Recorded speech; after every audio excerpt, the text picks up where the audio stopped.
el precio puede ser menor, pero mientras estemos así, pues estamos en esa etapa de confort, ¿cierto? ¿Ustedes se acuerdan de algún presidente que se llamaba José López Portillo? Él, ustedes, algunos se recordarán que hizo el comentario de que ahora sí íbamos a administrar la abundancia, ¿cierto? ¿Por qué? Porque había subido el precio del petróleo. ¿Ustedes saben a cómo subió el precio del petróleo en aquella ocasión? Estaba en $22, después estuvo en 24, 26 y el aumento fue a $36. 36, hoy está 100. ¿Cuánto pudo haber aumentado el costo de extracción? Eran 36 y hoy son más de 100. Estamos en un estado de confort, ¿cierto? Y los problemas que tenemos son más políticos que económicos. La reforma estructural energética, ¿qué es lo que trae atrás? La verdad, no la sabemos. Hay que esperar todas las leyes que van a regular esta reforma. Trabajar Pemex con empresas extranjeras desde hace muchos años, muchos. Halliburton ha estado aquí toda la vida y todas las empresas que trabajan en extranjeras para Pemex, si no, no voy a sacar el petróleo. Ahora, ¿qué es lo que van a hacer? ¿Van a tener que trabajar a fuerza con el sindicato? Ese es uno de los temas importantísimos. Entonces, las leyes reglamentarias, la actuación va a ser lo más importante. Entonces, el precio del petróleo no debe de ser la palanca económica sobre la cual nosotros tengamos que estar. Y el tipo de cambio, que ya lo vieron, se ha estado manteniendo, y el único que ha perdido es precisamente el exportador, porque está exportando al mismo precio de hace varios años, cuando sus costos directos, sueldos y costos directos se han incrementado. Otro tema interesante es ver la recaudación. ¿Cuánto tenemos en el presupuesto y cuál fue lo real en 2013? ¿Cuál es el presupuesto, cuál es el real que llevamos acumulado a octubre de 2013, que son 10 meses? Esos 10, para sacarlo del año, nosotros podemos hacer una proporción, a pesar de que en diciembre pues, obviamente hay más operaciones, pero si sacamos la proporción son 63 más o menos mensuales, por 2, 120 más 633 me da 780. Fue menor a lo presupuestado. Y tenemos un incremento para el 2014 de 1039, es decir, de 818 a 1039, cuando no llegamos a los 818. De 818 para 1039 es más de un 20% de incremento de impuestos sobre la renta, cuando los pequeños y medianos no van a pagar, cuando sí van a pagar las personas físicas y sí van a pagar más las empresas. No hubo en el SAT nunca un documento que dijera cuál es el cálculo específico del incremento del impuesto para las personas físicas, tomando en consideración lo de pensiones, lo de los límites para las despensas, los límites para deducciones, los incrementos de impuesto. Nunca hubo. Lo único que, si ustedes, alguno escuchó, fue aquella conversación entre dos personas que dijo: oye, vamos a ganar menos porque nos van a quitar más de impuesto a partir de enero. Y le contestaba el otro: no te preocupes, preocúpate si ganas más de 60,000 pesos al mes. Esa fue la única publicidad que hubo.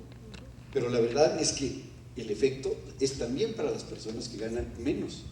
dependiendo de cómo estaba integrado su salario. Entonces, ahora, ustedes saben estos 818 o estos 1000 de impuestos sobre la renta, ¿cómo están integrados? Entre personas físicas y morales. Más del 75% de esta cantidad es de personas físicas. O sea, las empresas no pagan impuestos, las pagan las personas físicas, que el patrón les retiene y entera, que son los llamados contribuyentes cautivos. Entonces, esta recaudación principalmente es de impuesto sobre la renta a personas físicas. Quitan el impuesto empresarial de tasa única, que la recaudación había sido presupuestada en 44, lo real era 35, si sacamos la misma proporción, son 7 más, hubieran sido 42. Ahora, otro tema es los contadores, después de algunos años que estuvo vigente en YETU, se dieron cuenta de que si causaban YETU, pagaban 2 veces el impuesto. ¿Sí? Porque lo causaban como YETU y cuando repartieran utilidades, como YETU no causa CUFID, entonces hay que volver a pagar el impuesto. Entonces lo que se hacía, es decir, ¿cuánto causas de impuesto del YETU? 100. ¿Cuánto impuesto sobre la renta? 70. Entonces, en lugar de pagar 100 de YETU, pagaba 100 de renta. ¿Por qué? Porque las deducciones son optativas. Esto y esto no lo deduzco, pues llego a la misma utilidad para determinar el mismo impuesto YETU que renta. Me revisas YETU, pues fue lo que pagué. Me revisas renta, pues fue lo que pagué. Entonces, ¿cuánto impuesto sobre la renta está incluido dentro de ¿Cuánto impuesto sobre la renta está incluido, pero que en realidad es YETU? ¿Sí me explicó? Sí. O sea, yo tengo YETU y en lugar de pagarlo como YETU, lo pago como impuesto sobre la renta. Ahora me quitas YETU, ¿cuánto voy a pagar? No, pues ya no voy a pagar YETU. Yo estoy tesorero en un pueblo y siempre nuestro coco era mes a mes que no fuéramos a causar YETU, porque si causábamos YETU, lo pagábamos y no podíamos recuperar. Ahorita que no hay YETU, ya no pago YETU, pero renta tampoco. Entonces, ¿cuál va a ser el efecto de la recaudación en esto? No lo sabemos. El impuesto raro agregado, 4.75, si hacemos la misma proporción, a pesar de que es diciembre, de todos modos serían cerca más de 100, serían 500 contra 622, y están presupuestando para el año que entra con todo y el incremento del 11 al 16, 632. Impuesto especial sobre producción y servicio, de 52 se recaudaron 60, es decir, vamos a terminar cerca de 70, pero el presupuesto para el año que entra es de más del doble. Impuesto de producción y servicio. El impuesto de comercio exterior, casi el doble. El impuesto de depósitos en efectivo, habían sido 3.000, iban 1.500, seguro terminamos aquí con cerca de 2.000, pero aquí no tenemos nada. En el último informe que dio Alfredo Gutiérrez como jefe del SAT, de las personas físicas que habían, se les había retenido, pagado el impuesto de depósitos y que no habían presentado su declaración, eran más de 850,000. Eso fue por 2011. La lista de 2012 no salió. Y hoy, pues, esos 850,000 ya pueden depositar porque no va a haber retención. Y los impuestos ecológicos, que no existían y ahora sí tienen una importancia relevante, uno de los nuevos conceptos que hay que analizar y ver precisamente es este concepto de ecología, de la forma en cómo se están utilizando los bienes renovables y no renovables y la ecología per se, que me da una estimación de más de 20,000 millones de pesos. El costo político fue una negociación. La principal fuente de recaudación sigue siendo el impuesto sobre la renta, cuando el IVA debería de ser el primero. Si metemos alimentos y medicinas, podría ser una herramienta. Mientras exista tasas ceros o existan exenciones, no puede haber una recaudación general. Cuando tú a alguien no lo obligas a pedir un comprobante, a su vez no pide comprobante. Y si ese hace operaciones con otro contribuyente, tampoco pide comprobante. Entonces se vuelve un círculo perverso. Si todos tuvieran que pedir comprobante, entonces yo hago una operación y me piden comprobante. Tengo que voltearme y con el que hago la operación, me vende la materia prima, le pido el comprobante. Y entonces se vuelve un círculo virtuoso. Gustavo Madero decía, es que la ley sobre la renta parece gruyere, en donde los agujeros a lo mejor son más grandes que el mismo queso. Pues sí, cuando los sindicatos no están obligados a llevar contabilidad ni a pagar impuestos, todos los que hacen operaciones con los sindicatos no piden factura, los que están a su alrededor tampoco, y así va haciendo la cascada de no pedir comprobantes. Y la fuerza política más grande en el país son los sindicatos. Estamos hablando de los números de mexicanos. Quedamos que éramos 120. ¿Ustedes saben cuántos millones de esos 120 son personas que llegaron a una carrera profesional y tienen cédula profesional? De cualquiera, ingenieros, arquitectos, enfermeras, cualquiera que tenga cédula profesional, de los 120 millones, ¿cuántos son? Dato interesante. ¿Mande? Menos del 10. Menos del 10, sí, claro, menos del 10. Menos del 10 serían es mucho. 10 millones. Es mucho. Profesionistas con cédula profesional, registrados de profesiones. De un grupo que empieza a estudiar de 60 personas, nomás terminan 2 o 3 personas. Multiplicado por todo el país, por todos los mayores a 20 años que son los que hayan. 5%, 4%. 4%, menos. Menos del 3. Menos del 2. No menos del 1, no. Pero menos del 2. Con menos del 2, estamos hablando de cerca de 2 millones de profesionales. Ustedes saben que hay 500 diputados. ¿Ustedes saben los 500 diputados a quiénes representan? A la mayoría. Perfecto. A la mayoría. ¿Cuál fue la mayoría? La mayoría es el comercio informal. Ustedes saben de esos 2 millones que son pues, los profesionales, los que han ido a la escuela, que se recibieron, que tienen un título profesional.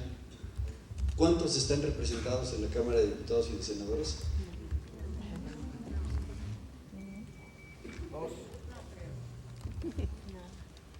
¿Cuántos? Ninguno. No hay una sola profesión que esté representada en la Cámara de Diputados. Ninguno. La economía informal es más del 65%. Y los empresarios están aquí. El Consejo Coordinador Empresarial tiene aproximadamente un 13%. Entonces, tenemos aquí quienes hacen las leyes, pues principalmente están representando el mundo informal. a los sindicatos. Mientras los sindicatos tengan privilegios, pues no podemos tener una economía generalizada, porque esos son los que, donde se inicia ese círculo perverso. No tienen que llevar controlidad, no tienen que dar reporte, no tienen que conseguir comprobantes, y al no pedir comprobantes, pues va siendo esa cascada.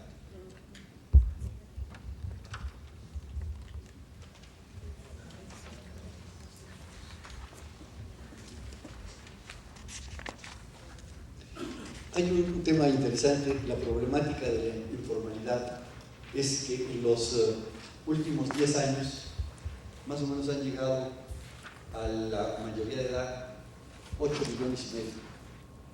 Y de esos 8 millones y medio, en la estadística del INEGI, es que 26 entran a trabajar a la formalidad. Si 26 entran a trabajar a la informalidad, ¿en dónde están los otros 64? En el metro.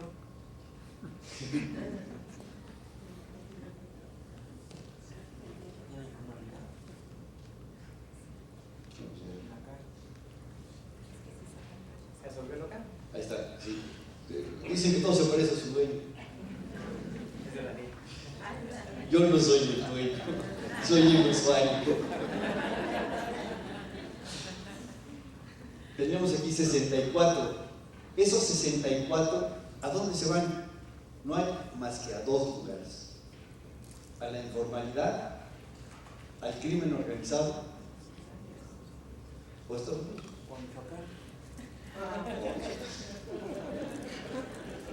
Y Estados Unidos, por decir otro país.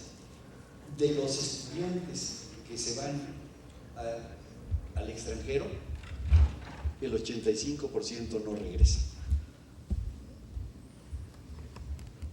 A mi hijo le acaban de ofrecer, se va dentro de 3 semanas a Suiza a trabajar.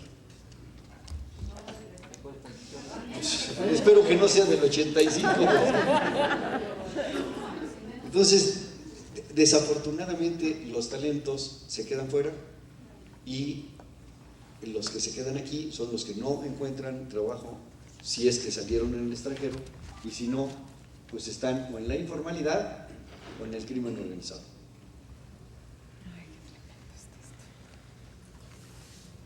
Aquí está la reforma fiscal. Ley de ingresos de la Federación. Continúan los estímulos fiscales, los mismos porcentajes para efectos de multas y recargos. En impuesto sobre la renta, la PTU con una mecánica para la determinación igual a la de impuesto sobre la renta, es decir, ingresos acumulables menos ingresos por efectos de PTU, deducciones autorizadas, y me da la base para el pago de impuesto sobre la renta, perdón, para el pago de PTU. Personas morales, las deducciones. Una de las importantes es la limitante de los planes de previsión social, que quedaron en un 47%, es decir, 53% si no hay cambios a los planes.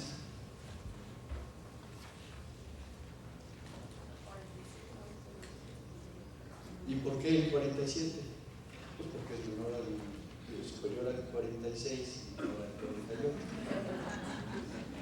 Son cálculos económicos muy precisos, en donde lo único que están tratando de hacer es el efecto que tenía el impuesto del IETU en nómina, pasarlo al impuesto sobre la renta. Eso yo no lo sabía hasta que la semana pasada el administrador de grandes contribuyentes lo comentó. Lo que queremos es los sueldos, ponerles esos límites, que era lo que era no deducible para efectos del IETU, y pasar el efecto del IETU al impuesto sobre la renta. La limitante de la deducción en automóviles, la cuota diaria por unidad cuando se contrata por periodo de tiempo, y se elimina la opción de que el patrón pueda absorber la cuota obrera del empleado para considerarla como deducible. Mientras más mientras más disposiciones se hagan para tratar de poner parches, más se le busca. Ahorita ya sé que varios abogados ya están haciendo planes para poder determinar que esta deducción siga siendo válida. ¿Sí? Porque se eliminan las deducciones autorizadas con cargo a los trabajadores que sean pagadas por el patrón. Pero si son a cargo del patrón, entonces ya no entran en las que son a cargo de los trabajadores. Las deducciones de vales, siempre decíamos que los vales, si eran en efectivo, no eran vales, eran parte del sueldo. Y entonces lo que tiene que ser es que te pagaran en arroz, maíz y costales, y que la forma de ir a recoger ese costal de maíz, frijol y azúcar al súper era a través de los vales, pero lo que te daban era una despensa. Ahora ya cambia, lo que quieren es que haya la banquerización, y entonces tiene que ser a través de monederos electrónicos que el propio SAT autorice. Entonces ya no me importa que sea en efectivo, el chiste es controlarlos para que tenga ese control. Disminuye la deducción en alimentos, antes era del 12,5%. No sé si alguien deducía el 12,5%, porque es el 12,5% de la deducción, pero también acreditable el IVA, solo el 12,5% del IVA. O sea, del 16 el 12,5%, pues no me da ninguno, ¿no? ¿Ustedes creen que por el 8% voy a pedir factura? Me dicen, si no me piden, le doy un descuento.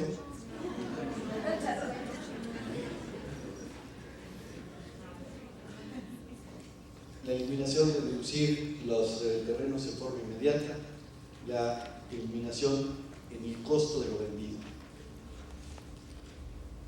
Uno de los temas importantes, y a lo mejor me voy a adelantar un poquito, fue lo del dictamen fiscal. El dictamen fiscal,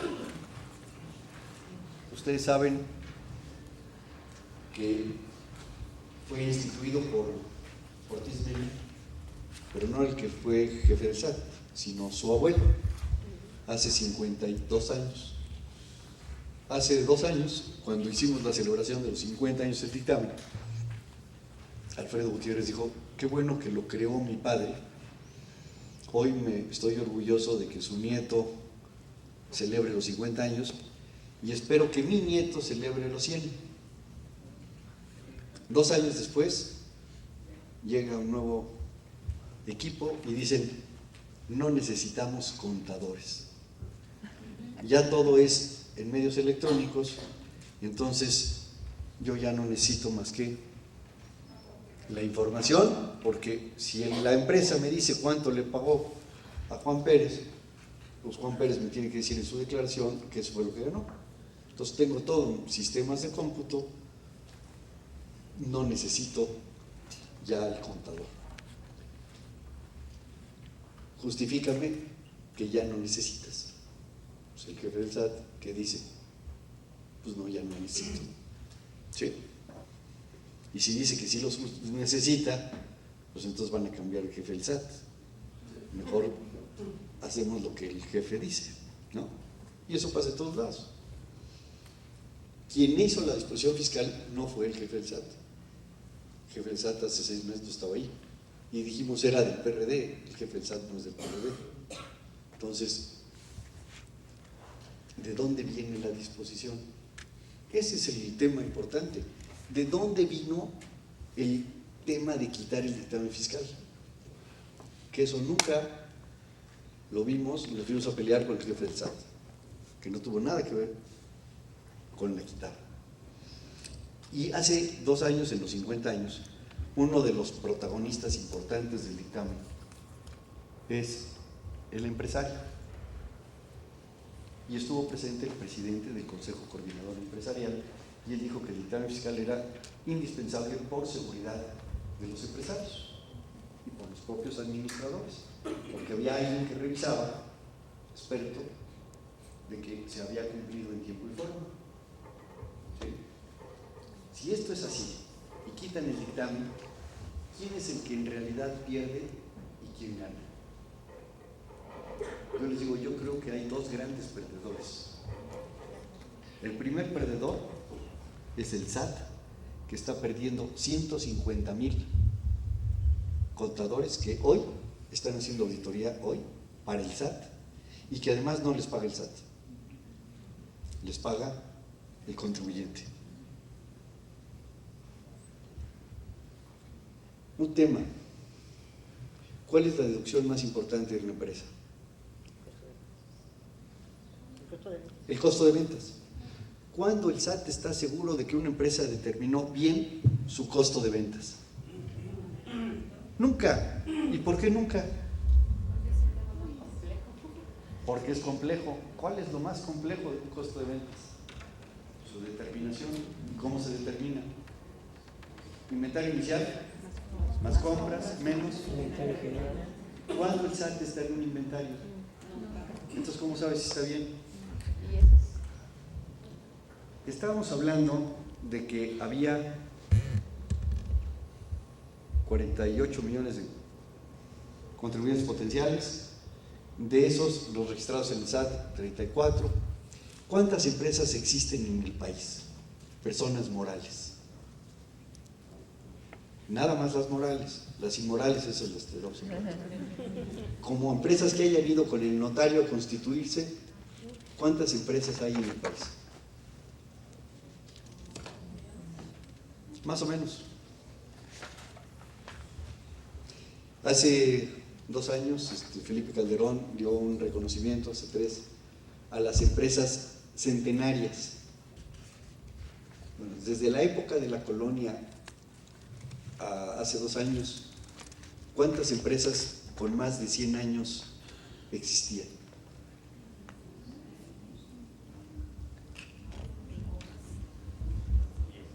¿Mande? 10, 20, 50. Ninguna. Como 180. 180 empresas de el día de hoy, más de 1.250.000 empresas. Hoy hay 1.250.000 empresas que han ido ante el notario a constituirse. Pero solo 200 empresas tienen más de 100 años. Unas ganaderas, de donde yo participo, hay solamente 2, una que era el Hotel Gini, ese que está ahí en Hamburgo, y Samos. ¿Qué quiere decir? Que la economía mexicana es relativamente nueva. Pero otra cosa que es muy cierta en la economía mexicana es de que no hay institucionalidad. Es decir, en algunos países, en Estados Unidos, es Colgate con Price. ¿Cómo se llama el jefe de Colgate? No importa. ¿Cómo se llama el socio de Price? Tampoco importa. En México, todas las empresas, todas, hasta la más grandota, son empresas familiares. ¿Cierto? Y cuando la empresa es familiar, la relación que existe con el prestador de servicios es personal. Es como el médico. ¿Sí? Ustedes van a ver a un médico pues, porque le tienen confianza. Si ustedes están trabajando en una empresa, es porque les tienen confianza. A ustedes. ¿Quién es? El dueño de la empresa. ¿Sí? Cuando algo es un requisito obligatorio, se vuelve barato. ¿Por qué? Porque es para cumplir un requisito.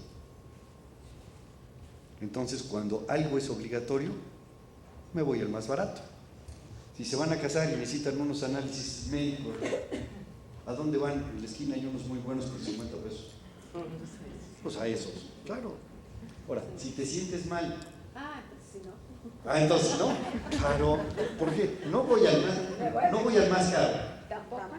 Al que le tengas confianza. Es igualito en las profesiones. En la profesión es el que le tengo confianza. El que le tengas confianza y el que te tenga confianza. Hace 3 años, cuando salió la primera oleada del dictamen fiscal, de que había que quitarlo, dijeron, va a ser una crisis para los contadores y va a ser una crisis